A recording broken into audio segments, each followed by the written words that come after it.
Here's Polikseni. Good morning. Yeah, it's all taking place right by Morrissey Boulevard. As you're making your way into the city, you will notice right at the exit, that's where it's all taking place. So yes, definitely more of that slowdown. All of those cars now having to merge in those other lanes. So I'd expect maybe about 15 or 20 minutes at a minimum with one lane that is closed off. As you were traveling in the opposite direction here, not too bad. But I will say, as you're making your way outside of the O'Neill Tunnel, one lane is going to be closed off right here. As you are traveling southbound, we do have a breakdown as well. A little bit more of that buildup. I won't say it's anything too severe. I'd say just an extra 5 or 10 minutes for now.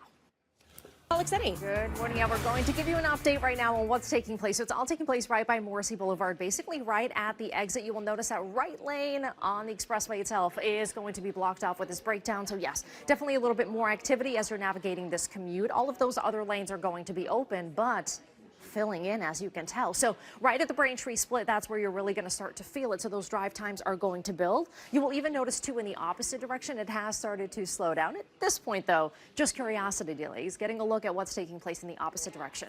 And of course, as I mentioned, drive time is definitely going to be impacted. Right now, it is officially in the red, sitting at about half an hour, whereas everything else starting to get up there too, about 15 to 20 minutes. Past the Breakfast Club reuniting in Chicago, the city where the movie was shot 40 years later. Amazing. And all 5 members actually attended a convention over the weekend. So End of it, they're like exactly. all best friends. And they bonded. And I think actually Judd Nelson was my favorite. Bender, he just was so different and unique. Yeah, absolutely. Really liked him a lot. Good times. Yeah. Well, Breakfast Club was supposed to actually happen before another 16 candles, which would have changed the casting, with John Cusack set to play Bender and as Joan Cusack as Allison. So there we go. It's always nice to see like who comes into play because it just changes everything. But I think this cast was absolutely perfect. Yeah, absolutely. Yeah.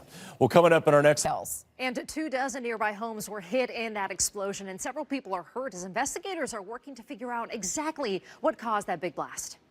And as you heard, the cause of that blast is currently under investigation, and there is no gas service connected to that house, but there was a propane tank. Guys, back to you. Polikseni, thank you.